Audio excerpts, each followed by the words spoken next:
Bueno, ¿está saliendo esto? A ver si nos pueden decir de los comentarios. Veamos. Perfecto, estamos en vivo. Cristian, ¿me escuchás? Javier, ¿me escuchás? ¿Bien? Sí, sí, perfecto. Yo te escucho. Perfectamente, bueno. Perfecto. Bueno, buenas noches, buenas tardes, buenos días a todos, depende de la hora que sea, en el momento que nos estén escuchando. Perfecto, ahí nos dicen que va bien el audio. Estamos en nuestro primer vivo, acá con el economista Cristian Caracoche, que ya nos acompañó en otros debates que tuvimos antes. En este caso hoy vamos a tener un diálogo con él y nos va a explicar algunas cosas respecto de su último libro. Antes que nada presentarlo, Cristian es licenciado en Administración por la Universidad Nacional de Lomas de Zamora, es licenciado en Economía por la Universidad de Ciencias Empresariales y Sociales, o sea, la UCES, y tiene una maestría en Economía Política por la Facultad Latinoamericana de Ciencias Sociales. Es docente e investigador en la Universidad Nacional de Lomas de Zamora, es profesor en la Facultad de Ciencias Económicas de la UCES y también es docente en dos institutos de formación docente, en el 53 de Gleu y en el 35 de Monte Grande. Es el autor de un libro que se llama, tengo acá el título, no quiero decirlo mal, dualismo, kirchnerismo y macrismo. Y bueno, sobre ese libro vamos a empezar a hablar hoy. Javier, no sé si querés. Bueno, ¿qué tal? ¿Cómo les va? ¿Cómo andás, Cristian? Bien, arrancamos directamente con las preguntas para no hacer muy larga la primera parte. En tu libro tomás un arco que comprende lo que va desde el dualdismo hasta el macrismo y podemos agregar tal vez como coda, digamos, este último tiempo del nuevo gobierno peronista. Y son tres periodos, tanto en lo económico como en lo político, que se los suele mostrar o se los puede pensar como cosas separadas, incluso absolutamente opuestas. Vos en tu libro señalás una unidad entre estos tres periodos. Entonces, si querés contarnos un poco por qué señalás específicamente esa unidad, qué características tiene esa unidad y básicamente qué elementos, digamos, de cada uno de esos tres periodos son los que, digamos, dan esta apariencia, digamos, contradictoria entre sí que oculta esta unidad que vos describís en tu libro. Bien, bueno, antes que nada, gracias por la invitación, ¿no? Siempre es un lujo estar charlando con ustedes en anteriores debates que tuvimos. La verdad, siempre de 10.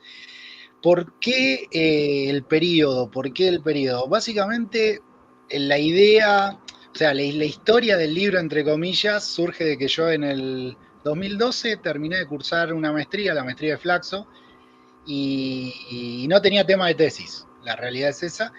Y bueno, y con el tiempo fuimos implementando en una cátedra donde estoy un debate donde invitábamos siempre economistas de afuera sobre la actualidad. Y entonces con el tiempo fue pasando el tiempo, y esas presentaciones que preparaba para esos debates, las fui acumulando y dije, wow, tengo que hacer una tesis sobre esto porque hay una continuidad tremenda. Llegó esto 2017, 2018, hay una continuidad tremenda entre lo que fue el dualdismo, lo que fue el kirchnerismo y lo que fue el macrismo. Y bueno, a partir de ahí empecé a tratar de entender estructuralmente el periodo.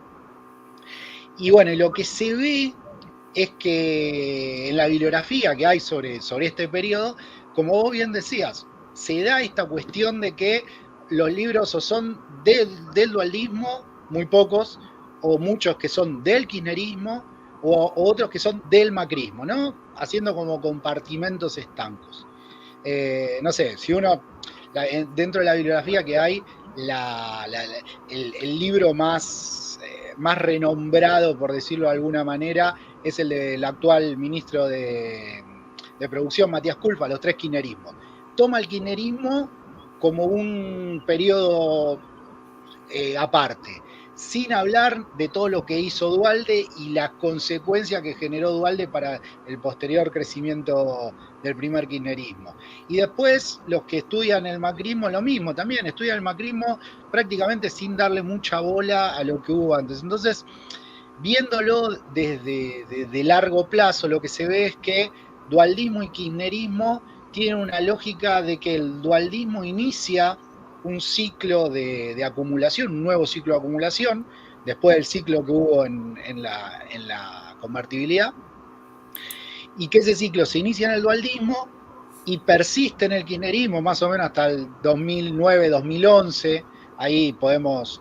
Hay autores que dicen 2011, hay autores que, bueno, cortó en el 2008, 2009, pero bueno, hasta el 2011 podemos decir que la economía crece entre fines del 2002 y 2011, se ve un crecimiento, entonces eso es un ciclo de acumulación capitalista que después en el último gobierno kirchnerista se empieza a ralentizar ese crecimiento, se mantiene lo que se llamó un estancamiento en términos netos, es decir, en el 2011 empieza ese periodo donde los años electorales la economía crece y los años no electorales los gobiernos empiezan a meter ajustes y prácticamente estamos en esa situación hasta el día de hoy, digamos, pasando por el periodo macrista y bueno, y el actual albertismo, por decirlo de una manera, o el nuevo kirchnerismo.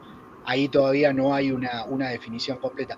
Pero principalmente los ejes que estructuran a mi libro y que estructuran el análisis histórico, básicamente es la tasa de ganancia que se recupera fuerte con el dualdismo, con el kirchnerismo se mantiene elevada y crece un poco más, con el último kirchnerismo cae, el macrismo la levanta un poquito, y bueno, y acá ahora tenemos la pandemia, que es un periodo muy excepcional.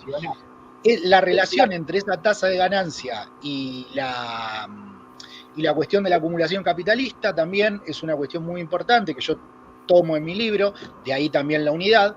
Básicamente, ¿cuál es la hipótesis general del libro?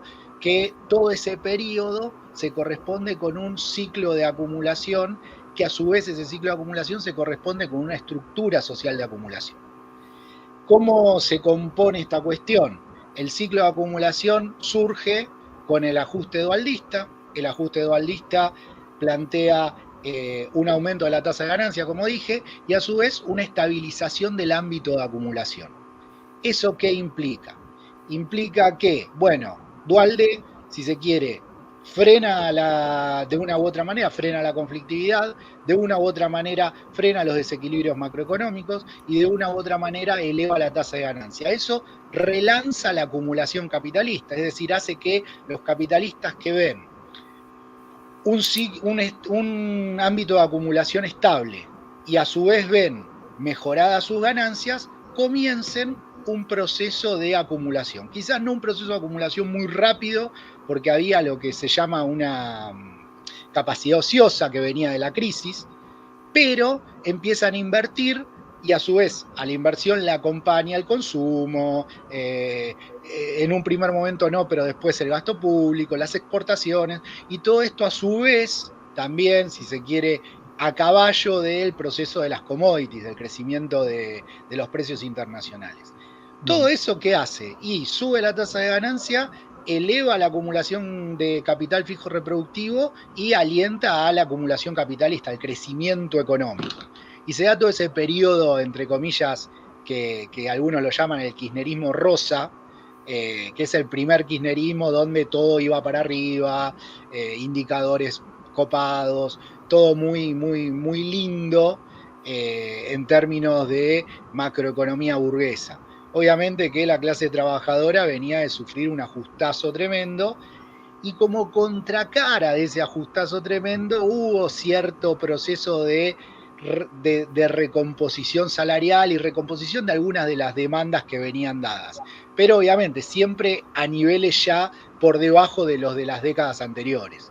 Es decir, se da un proceso de recomposición que lo inicia el dualdismo, lo sigue el kirchnerismo, sobre todo el primer kirchnerismo, primer y segundo kirchnerismo, y ya el último kirchnerismo directamente ante un proceso ya desgastado de crecimiento, con una tasa de ganancia que ya no avanzaba, tenía una lógica de dos opciones: o hacía un nuevo ajuste y hacía de nuevo de Duhalde, haciendo un nuevo ajuste y relanzando la tasa de ganancia y la acumulación, o hacer lo que hizo finalmente, aguantar tratando de meter el menor ajuste posible para cubrirse su capital político y pasarle la papa caliente al próximo gobierno.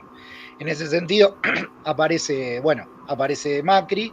Macri avanza en ese ajuste de una manera gradual, de una manera, si se quiere, por prueba y error, el famoso gobierno del perdón, que tiraban una propuesta, la gente le salía a la calle, decían, bueno, no, esta propuesta no, vamos con la otra, y así sucesivamente, va avanzando en un ajuste, da un cierto crecimiento de la tasa de ganancia, tiende a estabilizar en un momento, muy rústicamente, los indicadores fiscales sobre todo, pero bueno, todo le explota por los aires, y después terminamos en el albertismo, obviamente, cuando todo le explota por los aires a Macri, acelera el ritmo de ajuste, pierde las elecciones, y terminamos en el albertismo con la pandemia. Y estamos si se quiere, en una pausa, que vamos a ver qué pasa el año que viene a partir de esto, pero bueno, todas las perspectivas de lo que viene presentan a un capitalismo que va a seguir no muy copado para las condiciones de vida de la clase trabajadora, ¿no? Se vienen más años de ajuste, se vienen más tiempos bastante difíciles, sobre todo para la clase trabajadora. Obviamente que hay que ser realistas en esto y no podemos creernos que se vienen años de Disneylandia, como en su momento los kirchneristas planteaban. Vuelve Alberto, vuelve el asado, es toda una cuestión voluntarista. No, hay cuestiones estructurales del capitalismo argentino, y el capitalismo argentino hoy en día está exigiendo más ajuste. Y desgraciadamente, de una u otra manera, ese ajuste está avanzando socialmente. Como clase no estamos logrando ponerle un freno concreto al ajuste, si bien siempre lo logramos obstaculizar, no permitimos que metan el ajuste como la burguesía quiere, pero de una u otra manera el ajuste sigue avanzando. Y a medida que avanza, nos va carcomiendo lentamente nuestras condiciones de vida. Hasta acá como para un paneo general del libro y un poco de actualidad, digamos. O sea que vos dirías que, el panorama de acá para adelante es de continuación del ajuste, digamos. Sí. Básicamente, ¿qué es lo que digo? El capitalismo argentino tiene una lógica, los capitalismos en general, ¿no? Tienen una cuestión que es básica. Para crecer en el mediano y en el largo plazo, exigen necesariamente inversión. Hay algunas corrientes económicas que dicen muy suelta de ropa, no, todo esto con consumo se arregla. El problema de que con el consumo se arregla llega cuando se alcanza a utilizar toda la capacidad instalada y el empresario te dice, yo ya estoy usando todas las máquinas, si querés que invierta más, me tenés que dar incentivos para invertir. Por lo tanto, el capitalismo, para que crezca en el mediano y en el largo plazo, exige inversión. ¿Y qué exige el empresario para realizar esa inversión? ¿Cuál es el requerimiento que tiene un empresario para realizar esa inversión? Siempre en los cursos que doy digo algo que no es muy copado, pero que es necesario para entender cómo funciona la cosa, ¿no? Uno tiene que ponerse a pensar, en el capitalismo crece a mediano y largo plazo necesariamente con inversiones. Uno se tiene que poner a pensar cómo piensan los que toman la decisión para esas inversiones. Y entonces el empresario, que es el que decide en última instancia dónde invierte y cuánto invierte, tiene en mente dos grandes cuestiones, por decirlo de alguna manera. Por un lado, para invertir requiere cierta estabilidad para hacer cálculos a mediano plazo. Entendamos que siempre las inversiones son de mediano y largo plazo. Por lo tanto, un empresario requiere, para invertir en un país, algún tipo de estabilidad. En Argentina históricamente no solemos tener gran estabilidad, salvo momentos específicos, como por ejemplo, bueno, cuando Duhalde estabilizó la situación, cuando Menem estabilizó la situación. Digamos, no es el común denominador en Argentina tener grandes periodos de estabilidad. Después, si queremos podemos discutir las razones de esta poca estabilidad, ¿no? Pero bueno, Argentina no tiene mucha estabilidad, y a su vez el empresario, además de estabilidad para realizar sus cálculos, requiere algo que es más que básico, que es ganancia. El empresario quiere ganar plata y requiere mucha ganancia, o al menos más ganancia que la que va a obtener en países similares. Es decir, ¿por qué un empresario invertiría en Argentina y no en Brasil? Y porque Argentina le da mayor rentabilidad y o le da mayor estabilidad. Si no, agarran y se van para el país limítrofe. Esas son las razones por las cuales un empresario invertiría o no invertiría. ¿Eso qué implica? Desgraciadamente, y dada la lógica del capitalismo, la estabilidad del ámbito de acumulación y las elevadas ganancias necesariamente implican un ajuste sobre la clase trabajadora, al menos en un capitalismo argentino tal cual es el actual capitalismo argentino, ¿no? Es decir, ¿qué es lo que exige un empresario? Básicamente que tenga mejores condiciones que en los países limítrofes. Y encima en los países limítrofes no hace mucho están sancionando leyes de flexibilización laboral y demás, etc. Por lo tanto, a la larga, los empresarios, si no obtienen esas mismas condiciones acá en el país, terminan haciendo algo que se llama huelga de inversiones. ¿Qué es una huelga de inversiones? No invierto en tu país, me voy a otro lado donde, bueno, me ofrecen mejores condiciones de valorización. Entonces, desgraciadamente, ¿esto qué implica? Que a mediano plazo, en Argentina, tanto para lograr una cierta estabilidad similar a los países limítrofes y lograr un nivel de ganancia similar a los países limítrofes, necesariamente para que se dé un proceso de crecimiento y en el mediano plazo, en términos capitalistas, los empresarios exigen un mayor ajuste, porque si no, no invierten. Y si no se invierte en el país, el crecimiento tiene patas cortas. Entonces sí, a mediano plazo, para crecer, va a continuar el ajuste. Y no solo eso, a mediano plazo va a continuar el ajuste meramente para que no estalle una crisis de larga escala. Digamos, a ver, no se puede sostener eternamente, desgraciadamente el capitalismo funciona así, no se puede sostener eternamente ni déficit fiscales eternos y crecientes, ni tampoco déficit externos y tampoco ritmos inflacionarios como los que tenemos hoy en día. Entonces, a la larga o a la corta, o el gobierno termina avanzando en ese ajuste dentro de una lógica capitalista, ¿no? Después podemos discutir, y obviamente que uno como marxista lo piensa desde ese lado, uno puede discutir de cambiar esta lógica de la inversión, de pasar de una lógica de inversión guiada por la rentabilidad a pasar a una lógica de inversión guiada por las necesidades humanas.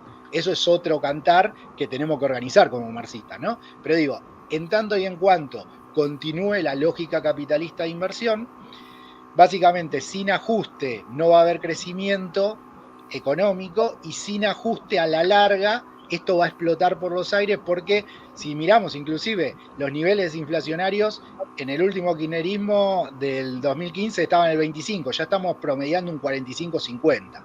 Desgraciadamente va creciendo cada vez más. Hoy en día, bueno, en parte esta cuestión del ajuste es un poco lo que explica el conflicto interno del kirchnerismo. Hay un ala, si se quiere, más tecnocrática, por decirlo de alguna manera, Guzmán, que dice, che, si seguimos emitiendo y si seguimos teniendo déficit, esto nos explota por los aires, y por eso trata de ajustar, trata de recortar. Y hay un ala más política que dice, che, pero si recortamos perdemos elecciones. Entonces el kirchnerismo está en una situación, si se quiere, entre la espada y la pared. Es decir, si tiende a dar algo, algún beneficio, poner plata en el bolsillo de la gente, eso implica mayor gasto, eso implica mayor déficit y eso implica mayor riesgo de una crisis de gran escala. Pero a su vez, si no da eso implica que le va a ir peor en las elecciones. igual ya peor de lo que le fue, no sé si va a poder seguir cayendo más abajo, pero bueno, es una lógica que desgraciadamente es una lógica muy perversa, porque bueno, nos tiene a nosotros trabajadores como rehenes, básicamente nos tiene de rehenes de lo que es la huelga de inversiones. Básicamente, si el empresario, estoy diciendo mucho básicamente, pero si el empresario no recibe lo que quiere, no invierte, y si no invierte, entonces hay menos puestos de trabajo y entonces hay menor nivel de productividad y entonces hay menor niveles salariales. Es como un perro que se come su propia cola. Desgraciadamente, ¿cuál tendría que ser la conclusión que hay que entender de todo esto? Que dentro del capitalismo no existe una salida progresista. Es decir, dentro del capitalismo argentino no existe una salida progresista, no existe de ahora viene Alberto y comemos todo asado, no existe no, pero esto fue la pandemia, ahora el año que viene empieza realmente el gobierno progresista y nos va a ir re bien. No, de esta no vamos a salir dentro de los límites del capitalismo, no vamos a salir de manera progresista.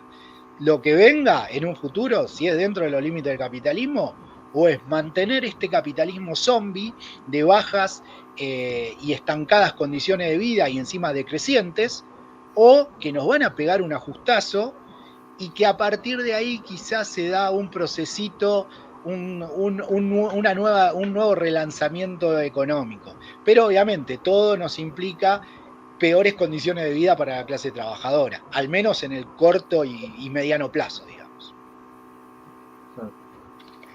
Cristian, volviendo un poco a la cuestión esta del arco este que vos tomaste, como para profundizar en las razones de esto que estás contando, y esto está relacionado con una pregunta que vi que hubo en el chat. Vos nombraste en un momento el carácter necesario del ajuste dualdista como momento inaugural para este ciclo, digamos. A ver, Julián, ponela de nuevo que no la llegué a ver.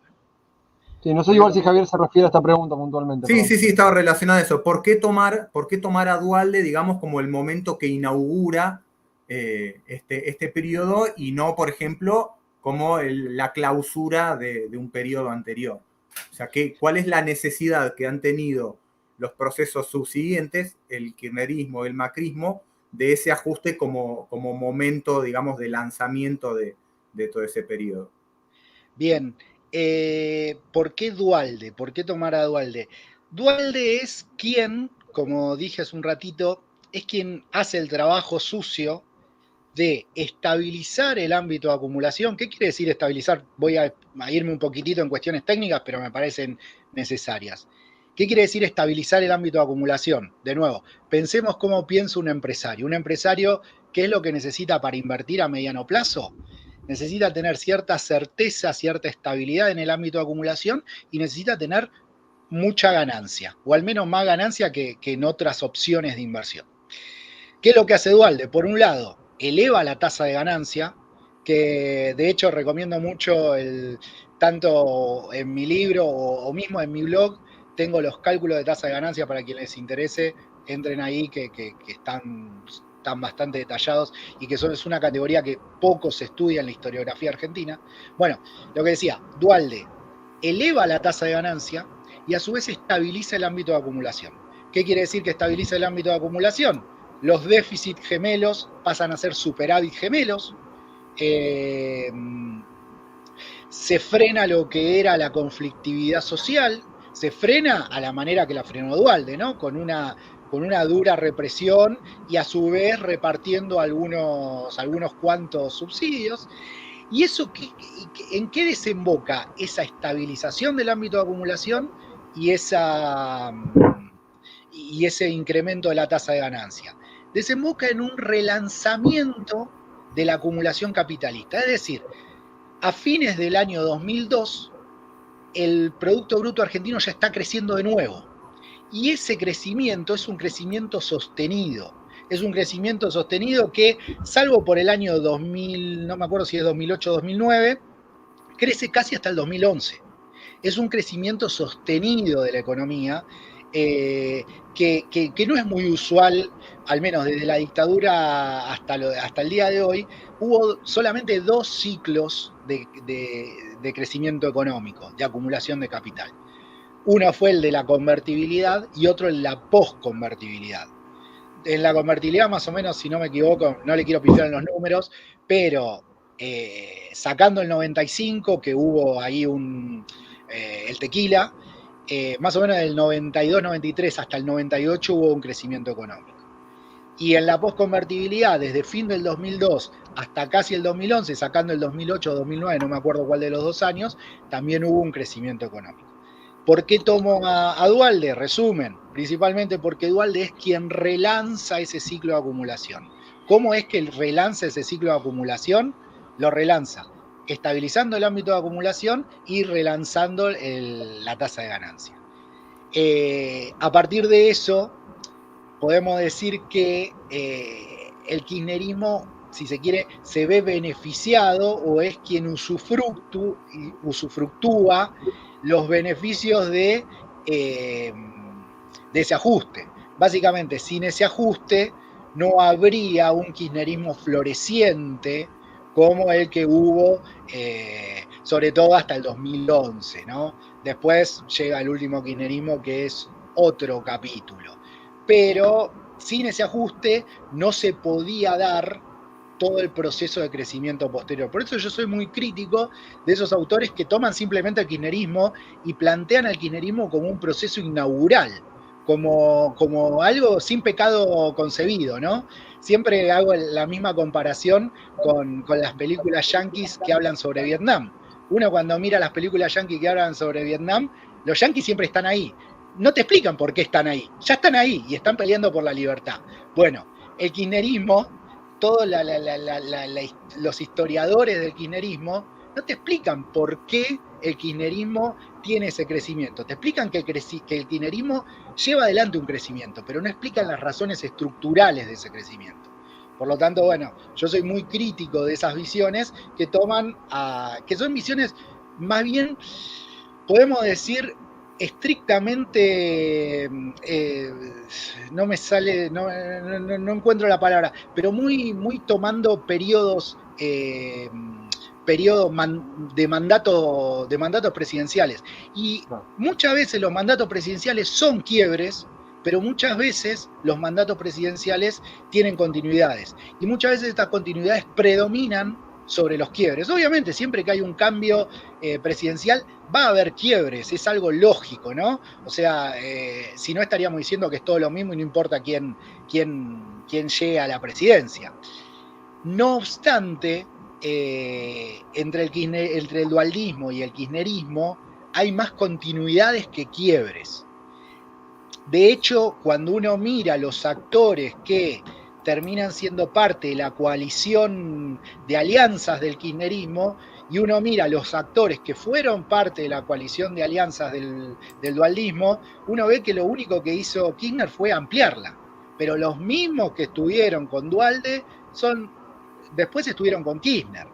Lo que hace Kirchner es ampliarla, generar un poco más de amplitud en eso, pero es una coalición muy similar. Los principales lineamientos, de hecho, en el primer kirchnerismo, Néstor ni siquiera hace grandes cambios en los lineamientos económicos. Es decir, deja que todo fluya porque venía relativamente ya lanzado y no hacía falta empujarlo para nada. Con el ajustazo que había metido Duhalde, alcanzó. Obviamente que no hay que quitar mérito. Néstor supo arreglar algunas cositas, arreglar algunas cuestiones puntuales, supo hacerse de un poder político propio, porque, a ver, no hay que subestimar eso. Néstor ha tenido una gran capacidad para pasar de ser un don nadie, por decirlo de alguna manera, un tipo que todos decían va a ser el títere de Duhalde, a terminar enfrentándolo y terminar ganándole en las elecciones de 2005, terminar mandándolo, si se quiere, a la jubilación y quedándose con todo el aparato del PJ, ¿no? Y no solo eso, creando un ciclo de gobiernos que podemos, si se quiere, compararlo en términos históricos, en términos de significatividad histórica, con lo que fue el menemismo. Eso es indiscutible, no se puede discutir la capacidad que tuvo Néstor en hacer esas cosas. No obstante, hay que siempre reconocer, si se quiere, que todo lo que hizo Néstor, tanto en términos económicos de crecimiento, y cuando digo todo lo que hizo Néstor, no estoy diciendo gracias Néstor, estoy diciendo todo lo que fue históricamente, ¿no? Para el devenir de la historia argentina, no podría haber sido ni de casualidad sin haber tenido antes un Duhalde. Y de hecho, en el mismo peronismo hoy en día, cuando uno ve las entrevistas que, por ejemplo, le hacen a Guillermo Moreno en esta última semana andaba diciendo, y puede ser que Alberto termine siendo un Duhalde de un futuro Larreta. Es decir, ¿qué es ser el Duhalde del futuro Larreta? En terminar de hacerle el ajuste a un futuro gobierno. ¿Para qué? Para entregarle el trabajo sucio hecho y bueno, entregarle todo listo, bueno, ahora te toca a vos, crece vos. Obviamente con algún arreglo de por medio, yo me quedo con esto, vos te quedás con el otro, yo me prendo fuego y después vos usufructuás los resultados. Eso que dice Moreno, ¿es posible? Yo no lo creo, pero bueno, Moreno está, inclusive un peronista que formó parte de esa coalición, está diciendo abiertamente, la imagen de ser el Duhalde es esa imagen de alguien que se ensucia las manos y hace el trabajo sucio para que otro usufructúe los beneficios de ese ajuste. Básicamente esa es una lógica y ahí tiene que ver la categoría, la recurrencia histórica del capitalismo argentino, de que bueno, que funciona de esta manera, ¿no? Todos estos dos ciclos que comenté, la convertibilidad y la posconvertibilidad, tuvieron una lógica similar. Crisis de gran escala, o en el 89-90 la hiperinflación, en el 2001 el argentinazo, crisis de gran escala, ajuste de gran escala, menemismo y dualdismo, y después proceso de crecimiento. ¿Qué es lo que hace la crisis? Básicamente, ¿cuál es el rol de cada uno de esta secuencia? La crisis pone a una sociedad que históricamente suele obstaculizar los procesos de ajuste. Esa crisis pone a esa sociedad un poco en shock y esa sociedad acepta, por una cuestión de hegemonía negativa, acepta cualquier cosa. En los 90 fueron los despidos masivos, fue la desregulación del mercado laboral y demás, etcétera. En los 2000 fue la mega devaluación. Esa gente acepta cualquier cosa. El gobernante de turno que mete el ajuste, total, está legitimado en que soy yo o el 2001, soy yo o la hiperinflación. Y después, al tiempo, obviamente ese ajuste empieza a mostrar, de alguna manera, dado que se tiende a estabilizar el ámbito de acumulación, se tiende a elevar el nivel de ganancia, y se da un rebote, obviamente, y a su vez siempre aparece algo del exterior que ayuda, por ejemplo en los 90 las privatizaciones, en los 2000 el ciclo de commodities, se empieza a dar el proceso expansivo del ajuste.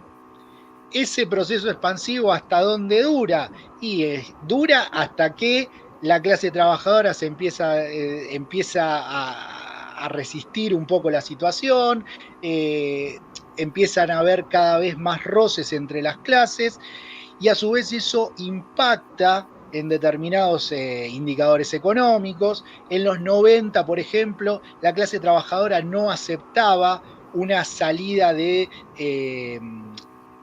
se llamaba en ese momento devaluación nominal, es decir, de bajar los salarios en términos nominales. Entonces, ¿cuál fue la salida en ese momento? La devaluación de shock. Fue una salida de devaluación en términos reales. Bueno, hoy en día venimos, si se quiere, de una larga agonía donde la clase trabajadora de una u otra manera ha resistido, ha obstaculizado los sucesivos embates. Macri fue aplicando un ajuste, por ahí vi que comentaban en el chat sobre la cuestión de la deuda externa. Macri justamente utilizó la deuda externa como forma de gradualizar su ajuste. ¿Cuál fue el rol que tenía la deuda externa en el gobierno de Macri? Macri se endeudaba para cubrir los agujeros fiscales y externos, mientras iba metiendo el ajuste. ¿El ajuste cuál era la finalidad? terminar de cerrar esos agujeros, pero en el medio necesitaba un financiamiento, esa era la deuda externa.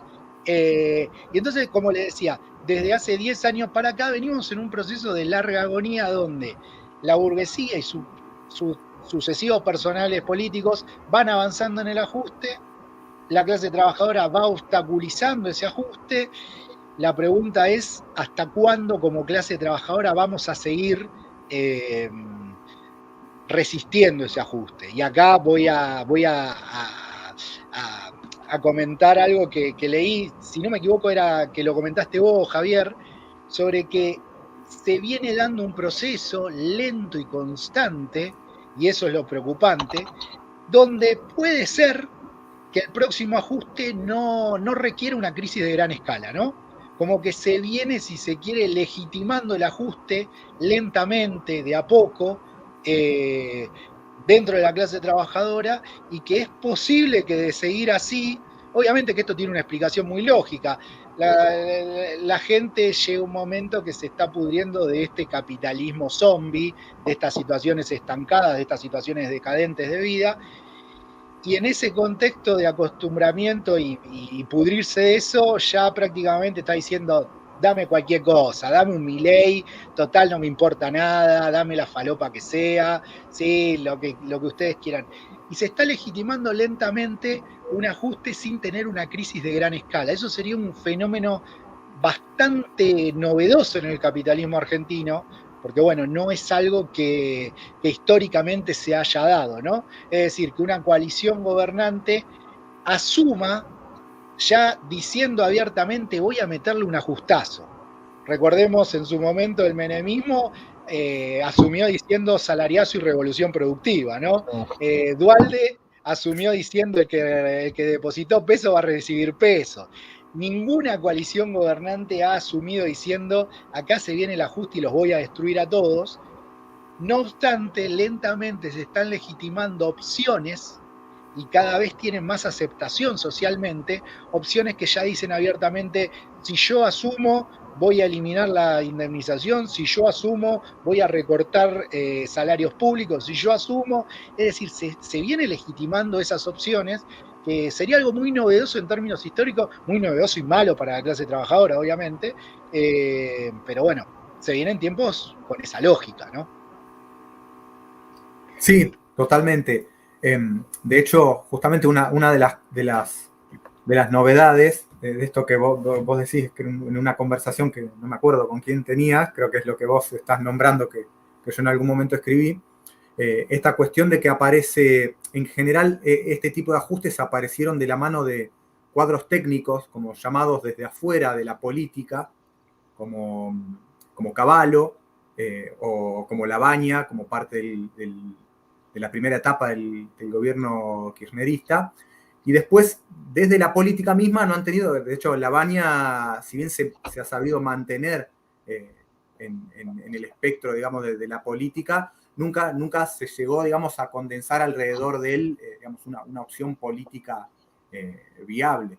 Sin embargo, ahora aparece esta novedad que son los grupos liberales, digamos, hablando muy técnicamente de la economía como una cuestión puramente técnica, puramente neutral, pero a la vez condensando o mostrando que tienen la potencialidad para condensar la política desde el lado de la bronca, desde el lado, digamos, del hastío que vos decís y de que la gente empiece, digamos, o un sector empiece para salir de esta situación a aceptar cualquier cosa o a exigir ella misma el ajuste. Por ejemplo, de la inflación, ¿quién habla en los medios? Milei. Entonces, el único que explica que para terminar con la inflación hay que echar a 2 millones de trabajadores del Estado.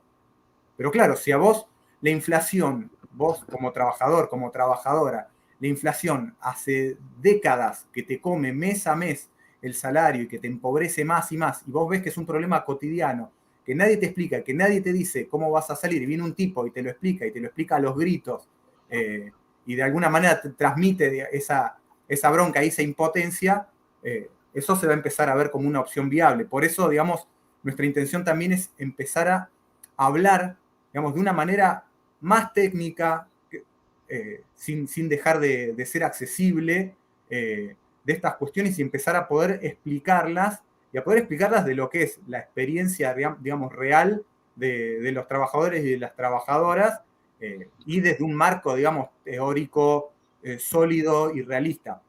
Por eso yo te quería hacer una pregunta en tres dimensiones, digamos, una más teórica, justamente, que es esto de la tasa de ganancia, que estás hablando, es algo que vos mismo decís, no se discute mucho, no se habla mucho, y si uno no entra en los libros, probablemente no se entere de lo que es.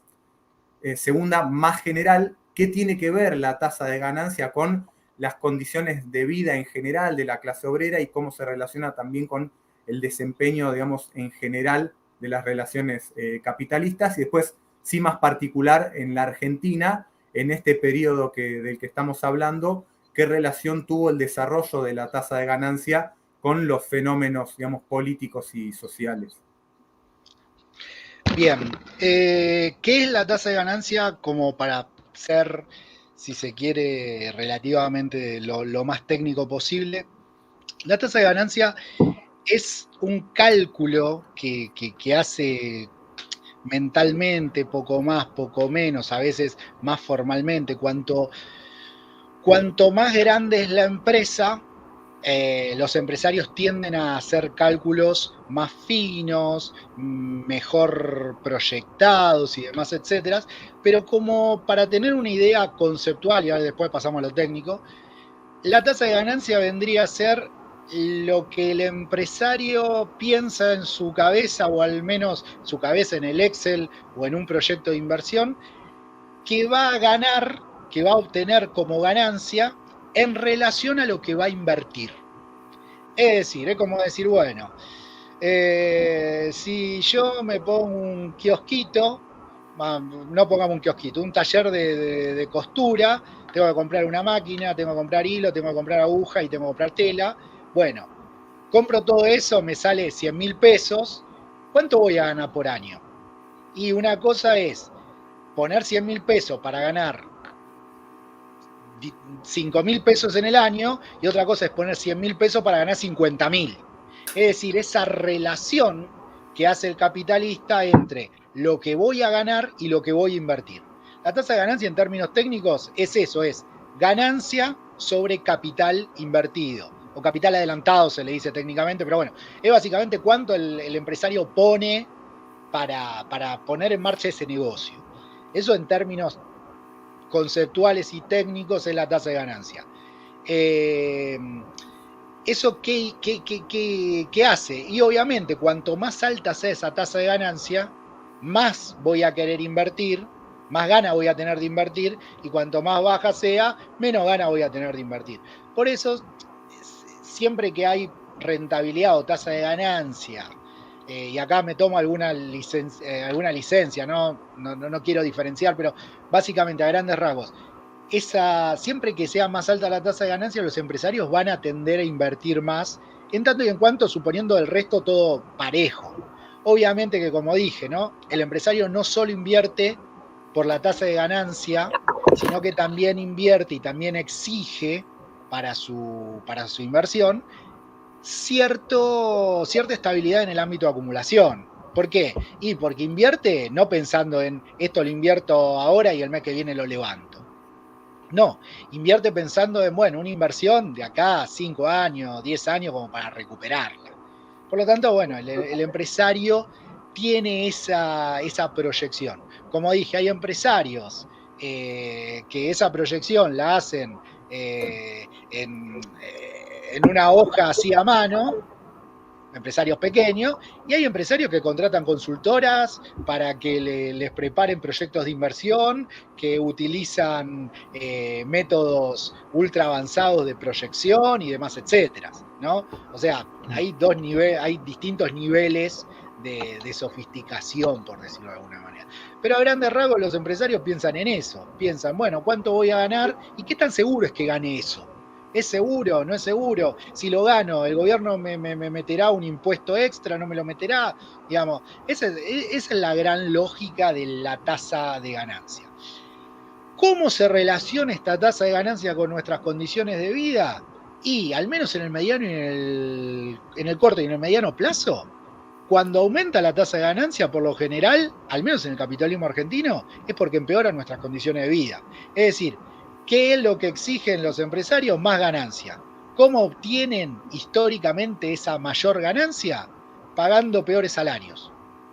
Básicamente esa es la lógica, al menos la que se dio históricamente en el capitalismo argentino, ¿no?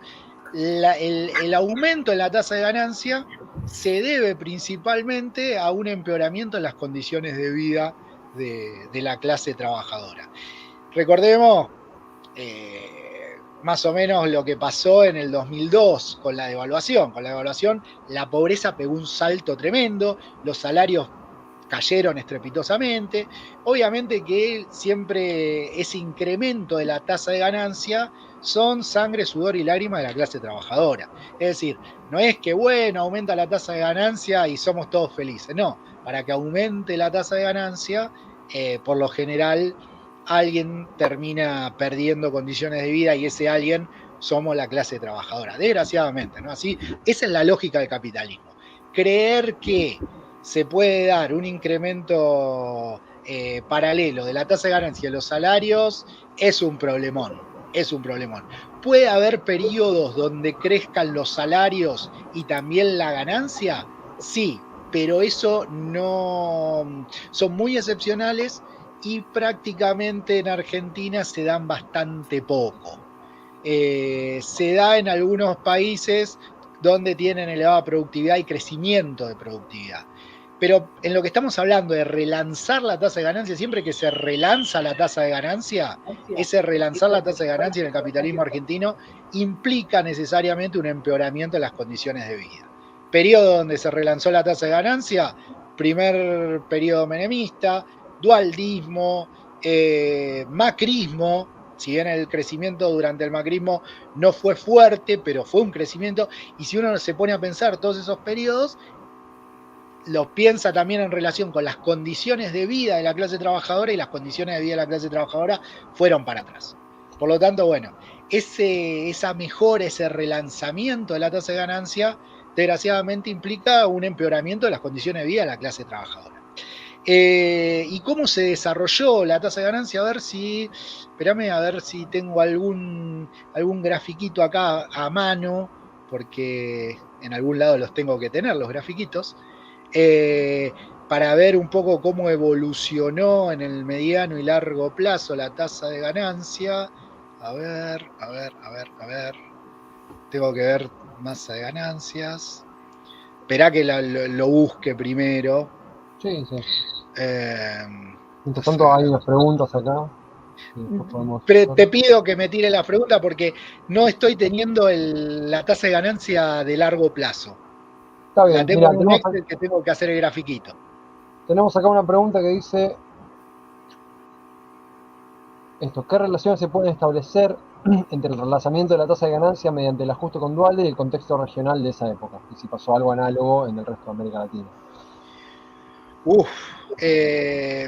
Es una gran pregunta esa. La verdad que yo soy bastante enemigo de hacer historia general, ¿no? Entre los historiadores, ¿por qué? No porque no haya que hacerla, creo que hay que hacerla, pero requiere un estudio muy fino de esas cosas.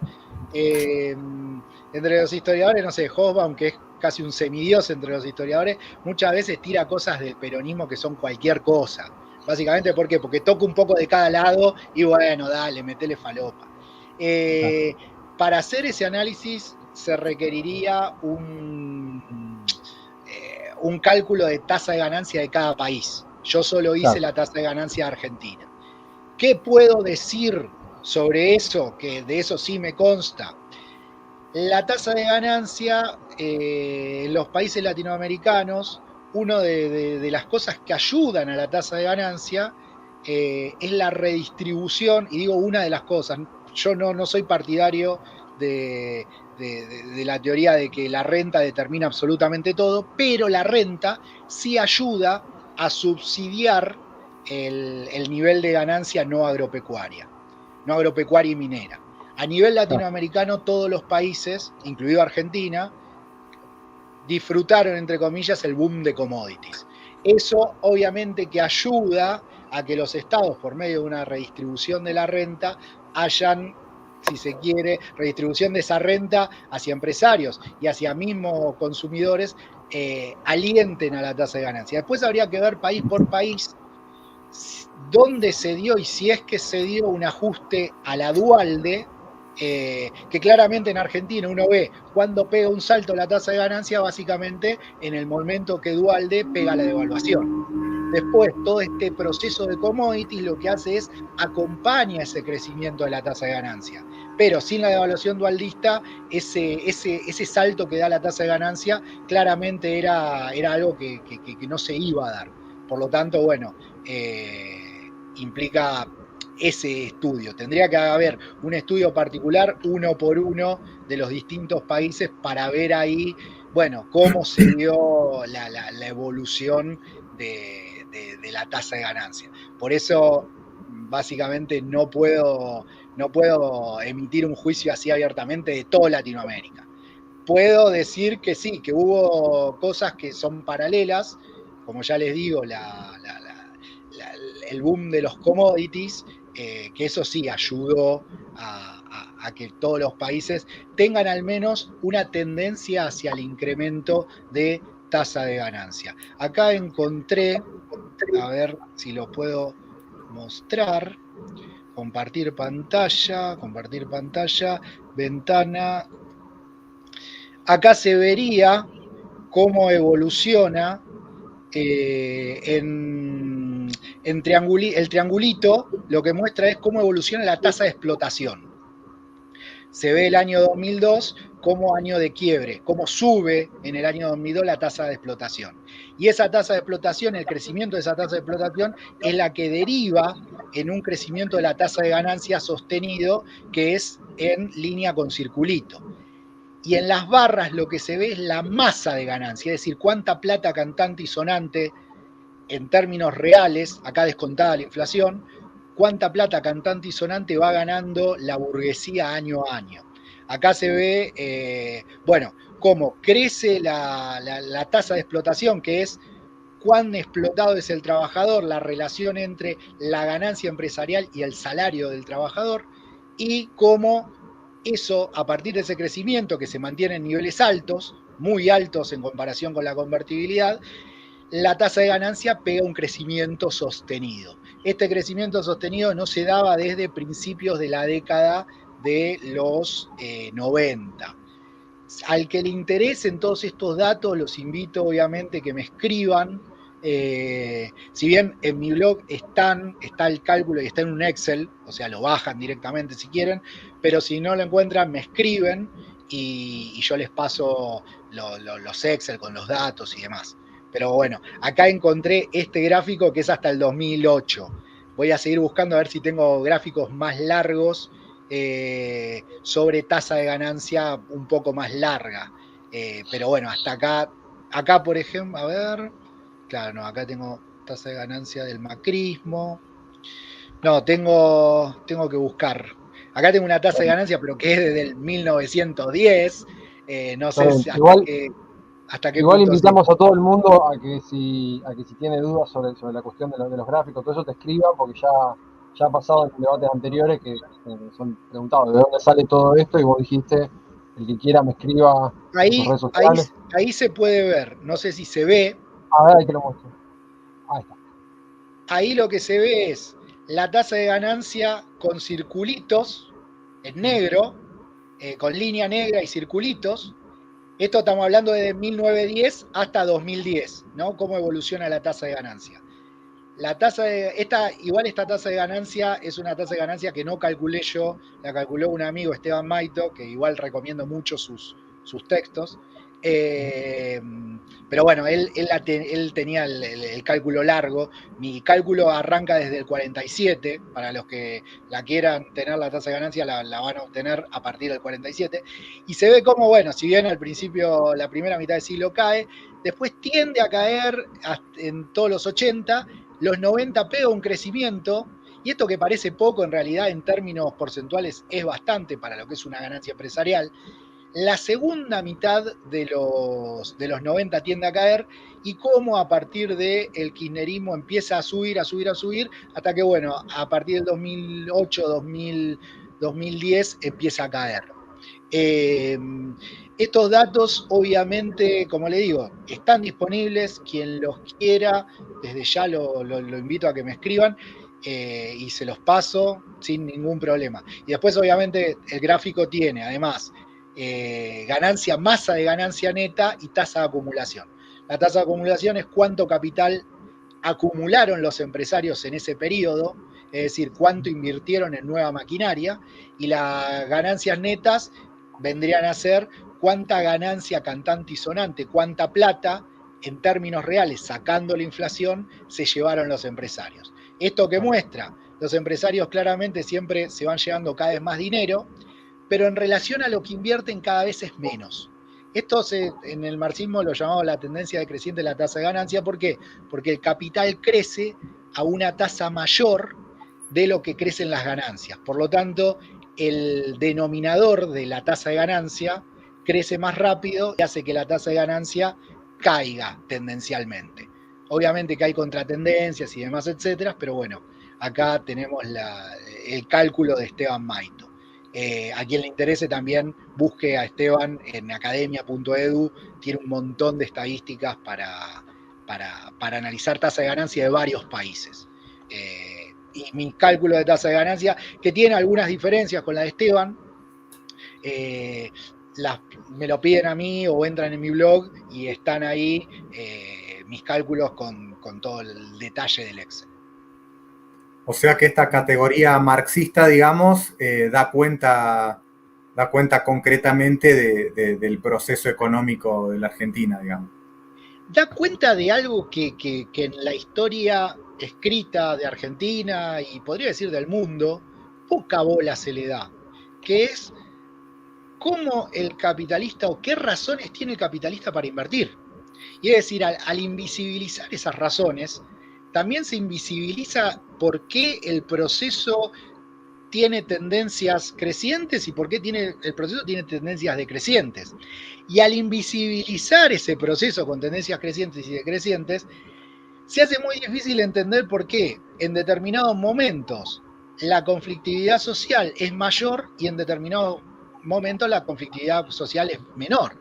Siempre hay que entender que, bueno, obviamente en un periodo expansivo de la economía, es decir, con una tasa de ganancia alta y con una tasa de acumulación de capital alta que genera crecimiento económico sostenido, el conflicto distributivo no es tan fuerte. ¿Por qué? Y porque, podemos decirlo entre muchas comillas, hay torta para todos, por decirlo de alguna manera.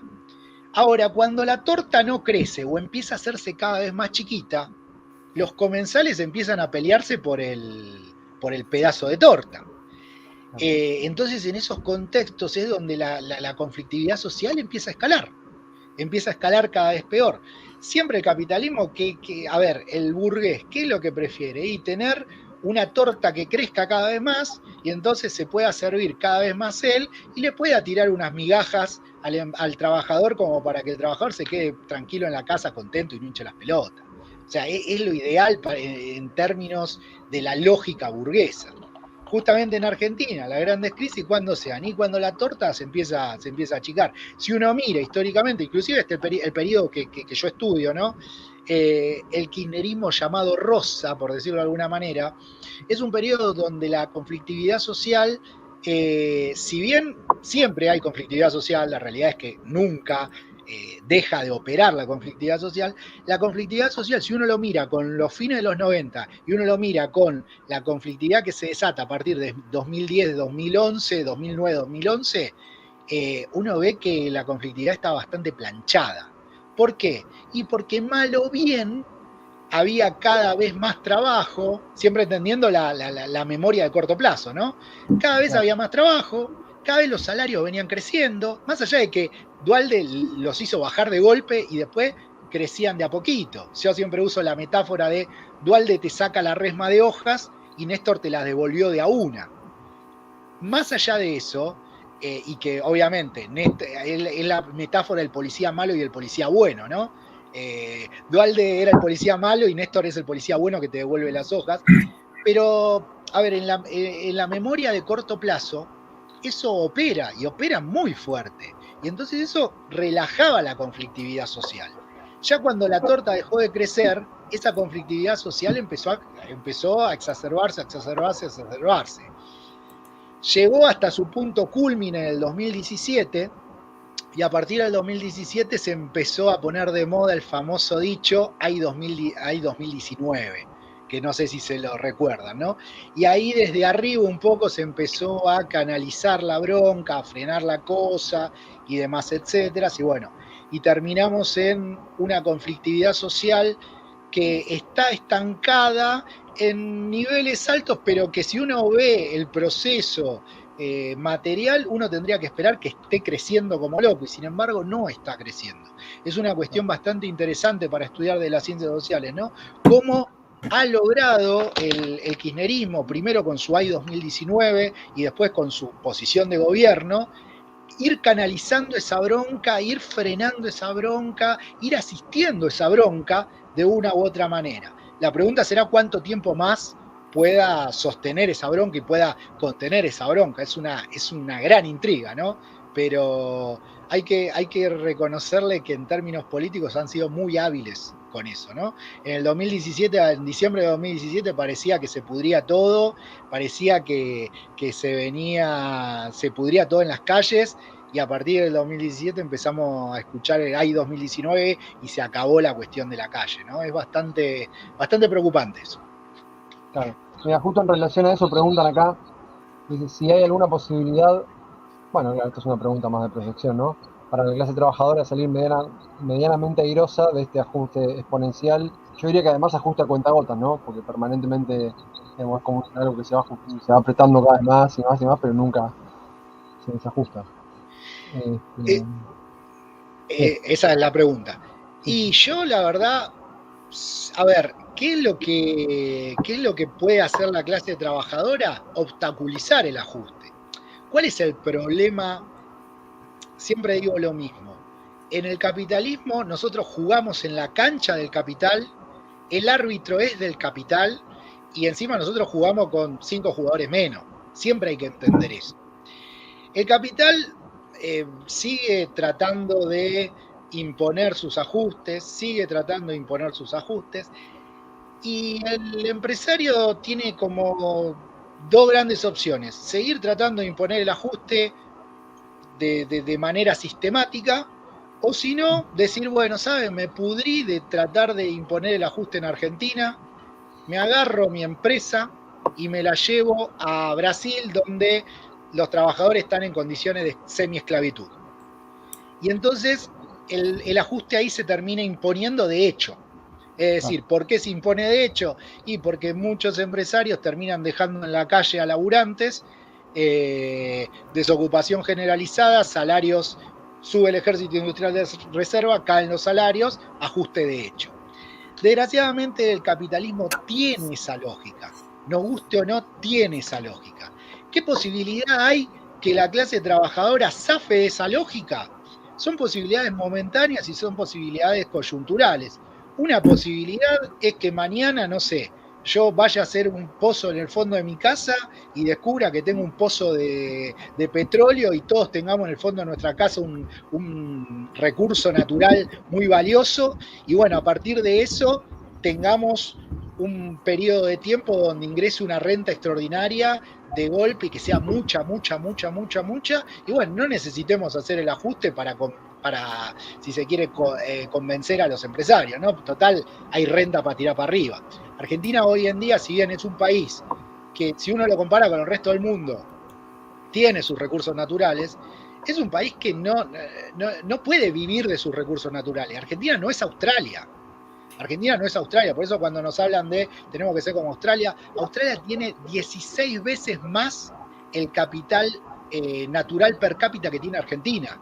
Es decir, por cada dólar que entra de renta a Argentina, Australia entra en 16 dólares. Es decir, es una diferencia tremenda. Por cada hectárea que hay en Argentina, en Australia hay 16. ¿Se entiende? En realidad Australia no solo tiene tierras, sino que también tiene minería, tiene bosques, tiene otros tipos de recursos naturales. Pero ¿qué quiero decir? La manera de zafar de este ajuste dentro de la lógica capitalista es seguir resistiendo y obviamente seguir resistiendo, y hay que resistir, obviamente, seguir resistiendo todo lo posible pensando en una salida socialista. Esa es la manera que ya saldríamos del capitalismo, y si no, la otra es tener la suerte de descubrir algún recurso natural, o la otra, pero es también bastante difícil, es que cambien las relaciones de fuerza a nivel global. Esa es otra posibilidad, ¿no? Es decir, que esta resistencia, esta obstaculización continua que presenta la clase trabajadora a los ajustes del capital, que pasa en Argentina y que no pasa por ahí en Brasil o en Chile, y digo, de manera sostenida, ¿no? En Chile hubo una gran explosión, pero las resistencias que se vieron son resistencias muy eclécticas. La resistencia que tiene Argentina, la resistencia que tiene la clase trabajadora argentina, es una resistencia persistente en el tiempo. Es decir, movimiento obrero organizado con mucha capacidad de maniobra, movimiento piquetero organizado con mucha capacidad de corte. Eso no pasa en otros países. La otra manera, les dije, bueno, la salida socialista, obviamente, encontrar muchos recursos naturales y tener renta para tirar para arriba. O la otra es que cambien las condiciones de fuerza a nivel regional y global, y entonces que el empresario no tenga la posibilidad de irse a un Brasil donde tiene a los trabajadores en condiciones de esclavitud, o no irse a Chile, donde tiene una relación laboral que es completamente informal y no tiene que pagar ni vacaciones, ni aguinaldo, ni nada por el estilo. Esas son tres posibilidades. ¿Qué nos implican? Que esas tres posibilidades son realmente complejas. Son realmente complejas que se den, cualquiera de las tres. O sea, que Argentina de repente tenga millones y millones de renta extra de la que tiene, que Argentina de repente se encuentre en un contexto internacional con otras relaciones de fuerza donde la clase trabajadora avance en lugar de retroceder, o que Argentina, bueno, podamos hacer la revolución. Son tres situaciones bastante complejas. Pero bueno, digo, son las posibilidades de no sufrir el ajuste. Desgraciadamente todo indica que a la larga o a la corta, y dependiendo de cuánta fuerza le pongamos como clase trabajadora, a la larga o a la corta el ajuste va a pasar. Nos guste o no, dentro del capitalismo, como le dije, tenemos la cancha inclinada, jugamos en la cancha de la burguesía con el juez a su favor y encima nosotros jugamos con 5 menos. A la larga o a la corta el ajuste pasa, nos guste o no, y es una cagada, pero bueno, es así, desgraciadamente. Yo tengo una última pregunta para vos, Cristian, respecto de bueno, ya que veníamos hablando antes, ¿no? De la cuestión de las crisis cíclicas en Argentina. No sé si se me escucha bien ahora porque subí el volumen del micrófono. ¿Se me escucha? Perfecto. Sí. Bueno, veníamos hablando antes de la cuestión de las crisis cíclicas en Argentina, y una pregunta, algo que yo me vengo cuestionando es ¿cómo se relaciona la tendencia a entrar en crisis y las tendencias, digamos, de crisis de Argentina con las tendencias de crisis a nivel mundial? Porque pareciera, digamos, que la Argentina no acompaña del todo los procesos de recuperación que se dan a nivel mundial, digamos. Como que cuando todo cae, nosotros caemos, pero cuando todo sube un poco, nosotros medio que estamos igual o caemos también, digamos. ¿Y a qué pensás que se puede ver eso? O si esa lectura que yo hago, que es una lectura que también yo saco de Sartelli, es correcta. Bien, las grandes crisis a nivel mundial tienen razones que no son justamente los problemas de Argentina, digamos. Uno, bueno, sin querer entrar en el viejo debate marxista de sobreproducción o tendencia decreciente de la tasa de ganancia, digo, las crisis internacionales son crisis que se dan justamente porque hay un crecimiento que el mismo capitalismo no logra no logra asimilar, no logra absorber, y el mismo sistema produce más de sus mismas necesidades de valorización, ¿no? Lo que se dice una crisis de sobreproducción, o si se quiere, desde otro punto de vista, una caída tendencial de la tasa de ganancia. Argentina, justamente el problema que tiene no va por una cuestión de que hay sobreinversión, sino porque hay baja inversión. Es decir, estamos en un país donde el nivel de inversión es bajo y encima tiene un comportamiento muy ecléctico. Es decir, pega saltos muy altos, cae muy fuerte. Si uno mira países, si se quiere, que crecen sostenidamente, suelen tener niveles de inversión sostenidos en el tiempo. ¿Eso a qué se debe? Un poco ya lo anticipamos. Bueno, Argentina tiene una realidad que mantiene en el tiempo mucha inestabilidad, que eso no alienta a una inversión empresaria, y a su vez eso, desde mi punto de vista, tiene como razón última a que la clase trabajadora argentina, a diferencia de lo que es el nivel regional, es una clase trabajadora que, más allá de que la golpean, más allá de que a la larga siempre le pasan los ajustes, a largo plazo se recupera y vuelve a demandar, y eso genera más inestabilidad y así sucesivamente. Entonces se da una cuestión de circularidad, de recurrencia histórica. Si uno mira el 2001, 2002, la clase trabajadora termina comiéndose un ajustazo, pero ya 2006, 2007, ya uno ve que la clase trabajadora, amén del ajustazo que se come, se recompone y empieza a volver a pedir mayor, todas esas cosas que había perdido en el 2002, empieza a exigir mejores condiciones laborales, mejores niveles salariales y demás, etcétera. De hecho, ahí hay eso, bueno, ahora vuelvo a esto, ¿no? Pero de hecho, ese proceso de recuperación de la capacidad de disputa y mayor inestabilidad, recuperación de la mayor inestabilidad, crisis, recuperación de la capacidad de disputa, mayor inestabilidad, crisis, y así sucesivamente, con el ajuste en el medio, es algo que pasa en Argentina, pero que no es muy normal de ver tan periódicamente en países como Chile, como Brasil, como Bolivia, como Paraguay. Es algo muy, muy particular de Argentina, ¿no? Con eso, ¿qué quería decir?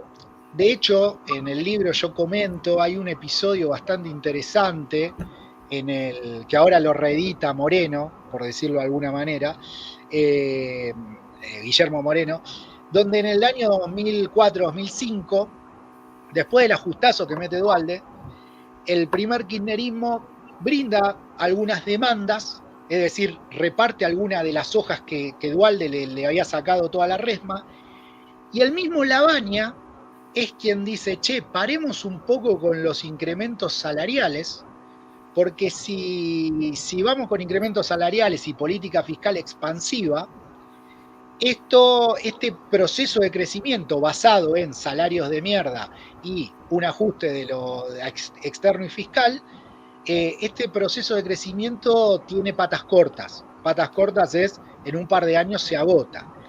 Y ahí es donde se da el debate entre Kirchner, que Kirchner era un tipo que estaba necesitado de capital político, y entonces obviamente decía Néstor, que era lo que decía, no, tenemos que crecer porque tengo que ganar elecciones, me tengo que hacer del aparato del PJ y demás, etcétera. Y Lavagna, es decir, Néstor tenía una visión cortoplacista, y Lavagna decía, no, crezcamos tranquilos, no a tasas chinas, no con crecimientos salariales exacerbados, así este proceso se puede mantener en el tiempo. Desgraciadamente, la idea de Lavagna, de un capitalismo, entre comillas, ordenado, estable, con salarios relativamente bajos, un tipo de cambio, como lo llaman los economistas burgueses, competitivo, es el proyecto que la burguesía quiso imponer y no pudo imponer. Y que hoy en día, curiosamente, es el proyecto que está hablando de una u otra manera Guillermo Moreno. Tiene que venir alguien tiene que hacer el ajuste y después hay que aumentar salarios en relación a aumento de productividad. Si no hay aumento de productividad, alguien hace el ajustazo y después, si no hay aumento de productividad, no se aumentan los salarios, se dejan los salarios bajos. Esa era la lógica que planteaba Lavagna. En ese sentido, ¿cuál es el problema que tiene Argentina en términos capitalistas? Que tiene una clase trabajadora que no acepta esas condiciones, no acepta el ajuste en el largo plazo. ¿Qué quiere decir eso? A ver, la clase trabajadora en el 2002 se vio derrotada, sí. ¿Se comió un ajustazo? Sí. ¿Se quedó de brazos cruzados un par de años después? No, se recompuso y salió a luchar y salió a pedir más y más y más. En el 2016-2017 la clase trabajadora ¿se comió un ajustazo? Sí. ¿Se comió la reforma previsional? Sí. No obstante, se pudrió todo en la plaza, no obstante, se levantó el atril de la CGT y se le exigió un paro general. Es decir, la clase trabajadora argentina es una clase trabajadora que no solo obstaculiza los planes de la burguesía en el largo plazo, y eso genera más inestabilidad, genera más dificultad para que la burguesía en su cálculo frío de ganancia acumule capital, no solo que lo obstaculiza en el largo plazo, sino que cuando se dan los ajustazos, tampoco se queda cruzada de brazos. En el mediano plazo se recompone y sale a luchar y sale a exigir más y más y más condiciones de vida. Es decir, es una clase trabajadora que no se queda cruzada de brazos, amén de los burócratas que siempre tienden a frenar la conflictividad laboral y la conflictividad social en general. Pero justamente esa es una especificidad que tiene Argentina que no se da en otros países de la región. Y eso un poco explica en el mediano plazo la inestabilidad que se da en Argentina, eso un poco explica la no inestabilidad que se da en otros países, y eso un poco explica por qué en los últimos 50 años en otros países, en algunos países más, en algunos países menos, hubo crecimientos económicos y crecimiento de la inversión más sostenidos y más ordenados, y en Argentina no. En Argentina esos procesos se dieron de manera muy ecléctica, es decir, se metían los ajustes y a mediano plazo la clase trabajadora respondía y volvía a la carga y de nuevo se da otra crisis, se da otro ajuste y se da otra recomposición y así sucesivamente y se va dando este proceso que, bueno, en el libro yo lo llamo la recurrencia histórica del capitalismo argentino. ¿Cómo se sale de eso? ¿Cuáles son las posibles salidas? Básicamente hay una salida que es la salida que mantenemos hasta ahora, mantener esa recurrencia, ¿no? Crisis, ajuste, recuperación de la clase trabajadora, nueva crisis, nuevo ajuste y así sucesivamente. Está la salida de la burguesía, que ¿qué implicaría la burguesía? ¿Qué implicaría la salida de la burguesía? Básicamente pararse sobre las condiciones de vida de la clase trabajadora y derrotarlas en el largo plazo, cosa que por ahora no pudieron hacer, pero que no descarto que en algún momento, desgraciadamente, lo puedan hacer. Este escenario, ¿cuál es? Es el escenario chileno, más o menos pensar desde el 70 al 90, la clase de trabajadora chilena muriéndose de hambre 20 años, para que a partir de los 90, bueno, reciba alguna inversión y esa inversión mejore de alguna manera los salarios y genere un crecimiento de las condiciones de vida.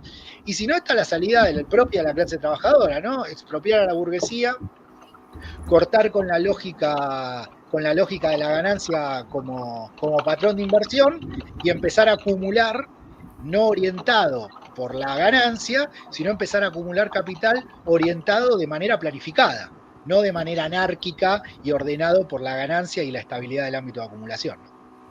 Claro.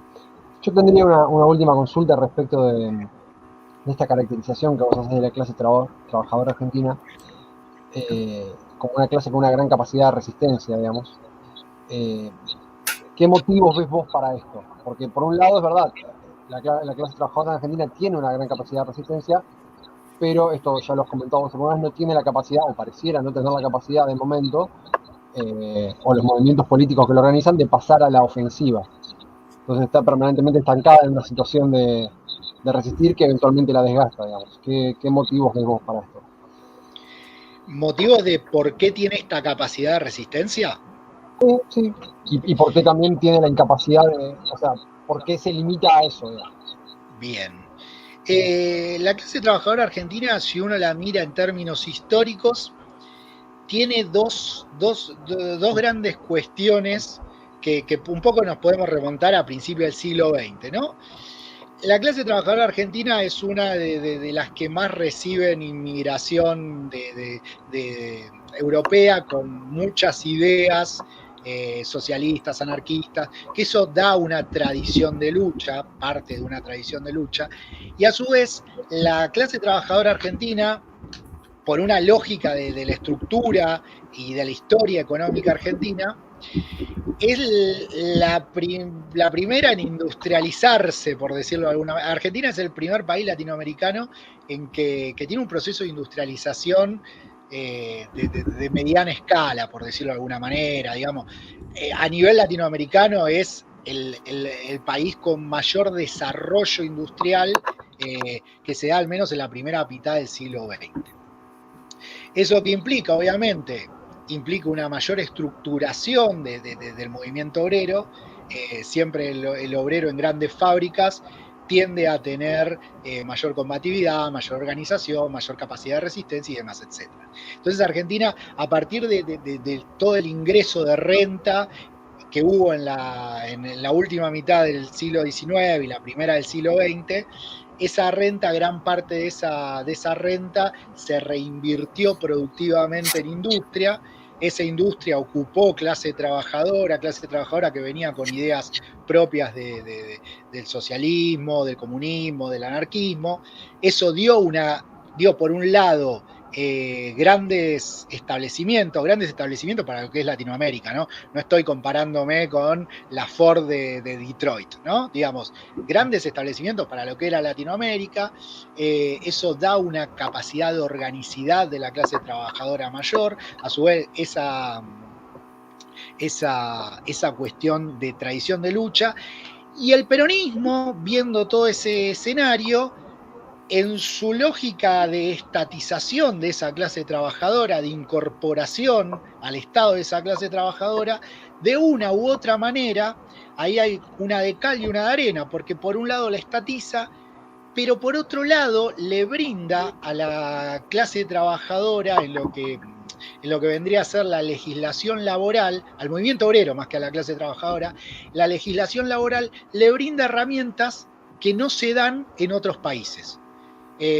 Bueno, quizás en algunos países se dan cosas puntuales, pero la cuestión de las comisiones internas dentro de las empresas, la negociación por rama, los sindicatos, si bien ya no son sindicatos únicos, pero una tendencia a tener sindicatos relativamente únicos y fuertes. Es decir, son todas cuestiones que van, si se quiere, permeando a la clase trabajadora argentina de una combatividad que no se dio en otros países. A su vez, obviamente, también hay una acción política consciente de la izquierda argentina en construir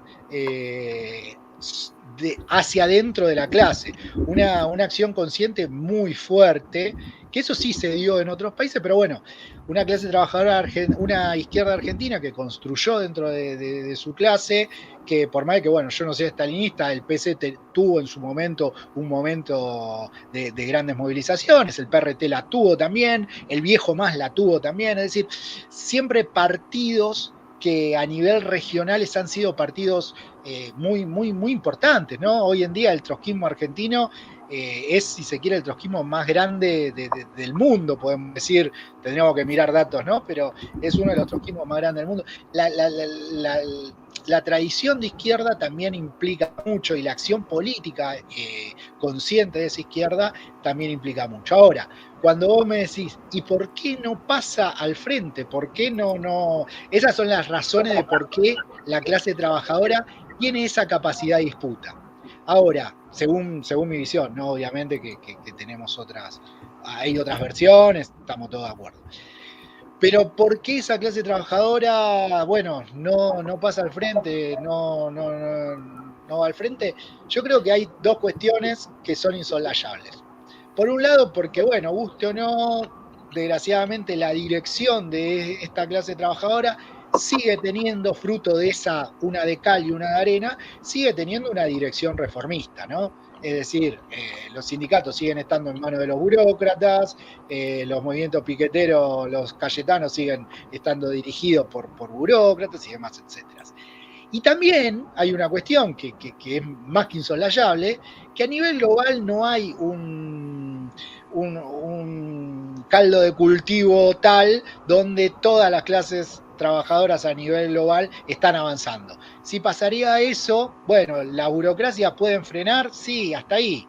¿Por qué? Porque se pasa por encima esas burocracias. Si realmente habría una tendencia hacia la movilización a nivel global y demás, etcétera, bueno, la explicación, la clase trabajadora argentina no pasa a la ofensiva porque la burocracia la frena, se caería a pedazos.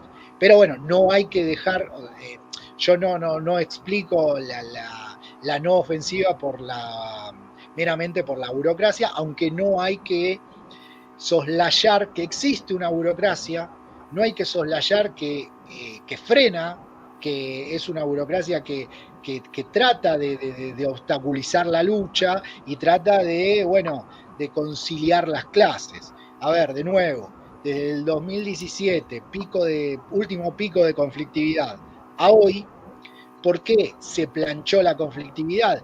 Y principalmente porque hubo un freno desde las direcciones reformistas. Eso dentro de un proceso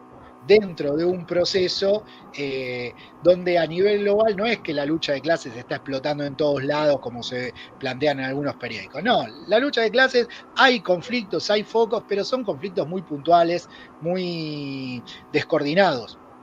Lo que sí se ve es que, bueno, la gente cuando está mal sale a luchar.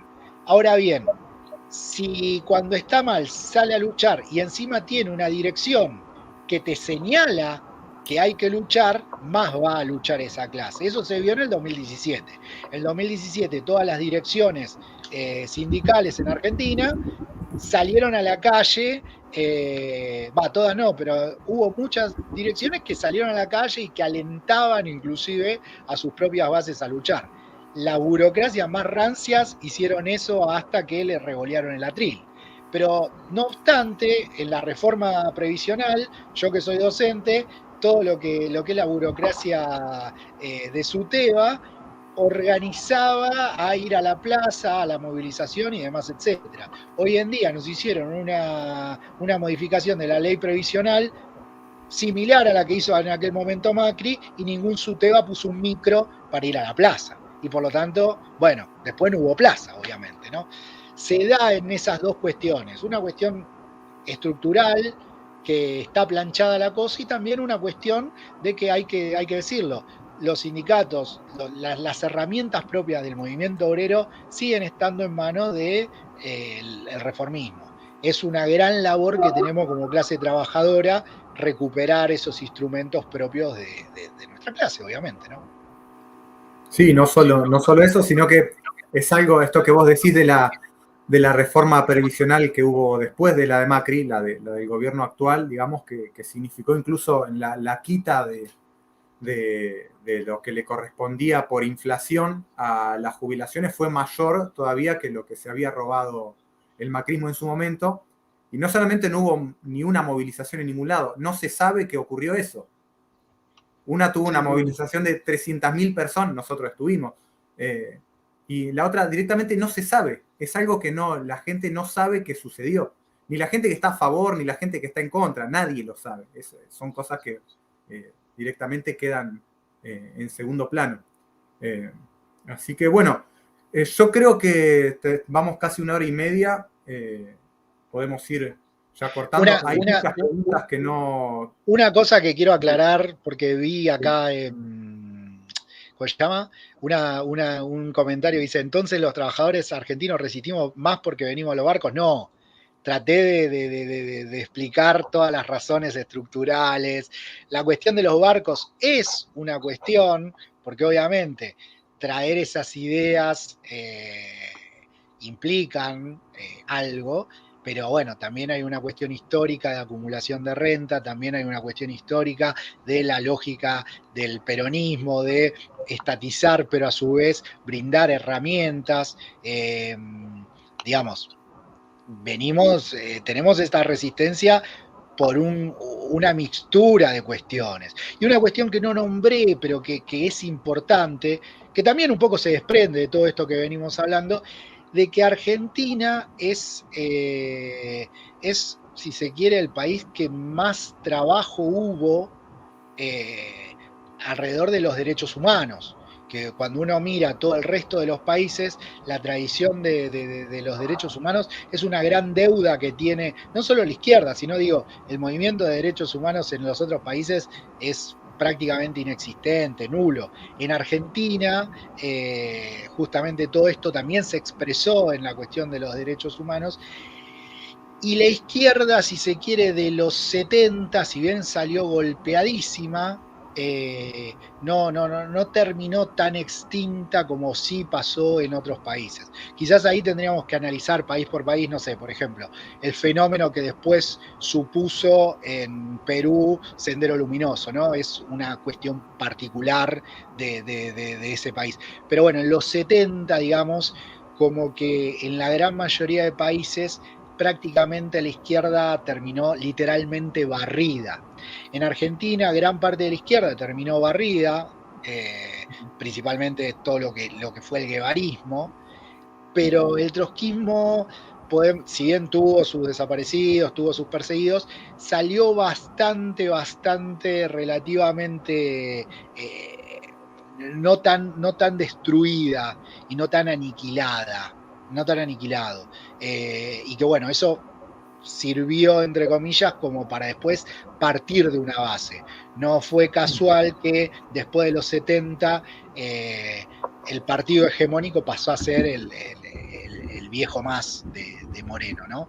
Eso tiene que ver. Y de hecho, el viejo más fue, si se quiere, el último gran partido de masas realmente que movilizaba mucha gente en la Argentina. Hoy en día el trotskismo, quizás todo junto, tiene una capacidad de movilización similar, quizás un poco más, pero una capacidad de movilización como la que tenía en aquel momento el viejo más. Que eso es importante, digo, no ridiculizar el argumento de entonces somos combativos porque venimos de los barcos, no, eso se lo dejo a Alberto, yo no, gracias. Bien, bueno, hay un montón más para decir, pero creo que... Sí. Javi. Sí, quedaron varias preguntas, algunas muy interesantes, así que disculpen las que no pudimos meter. Yo la verdad que seguiría, pero está bueno también que el video no sea interminable para que la gente lo vea. Y en todo caso, esto se puede volver a repetir cuando gustes, Cristian. Y nos pueden sí dejar todas las preguntas que quedaron y otras preguntas que vayan surgiendo en los comentarios. Nosotros tratamos de responder todos los comentarios. Obviamente lleva tiempo y capaz que respondemos las preguntas un mes después, pero nosotros tratamos de responder siempre todos los comentarios y las preguntas que no las podemos responder en el momento, tratamos de formarnos, investigar y poder dar respuesta a esas cuestiones.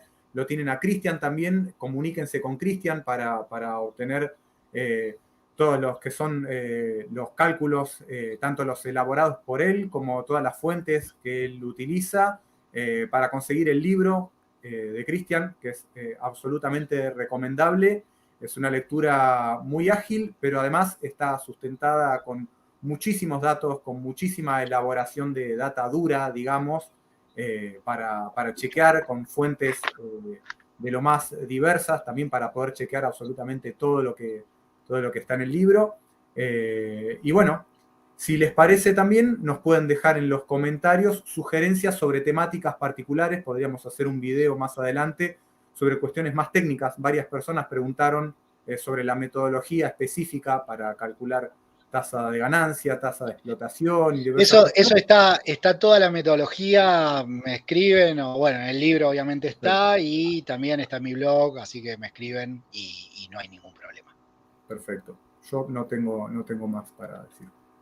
No, yo tampoco, así que bueno, muchísimas gracias, Cristian, por toda esta información y por estar con nosotros hoy. No, bueno, gracias a ustedes por la invitación y bueno, siempre atento a cualquier debate que surja, desde ya cuenten, siempre más que cómodo en, en las charlas y los debates con ustedes. Bueno, y a la gente que nos estaba mirando, suscríbanse, déjennos comentarios sobre qué quieren que hagamos los próximos videos. Tenemos ya, como vemos varios comentarios que nos piden más y más material, tenemos una lista de videos larga que estamos tratando de hacer, pero bueno, vamos al ritmo que podemos. Así que, bueno, nos vemos en estas semanas con un nuevo video. Cierro ahora.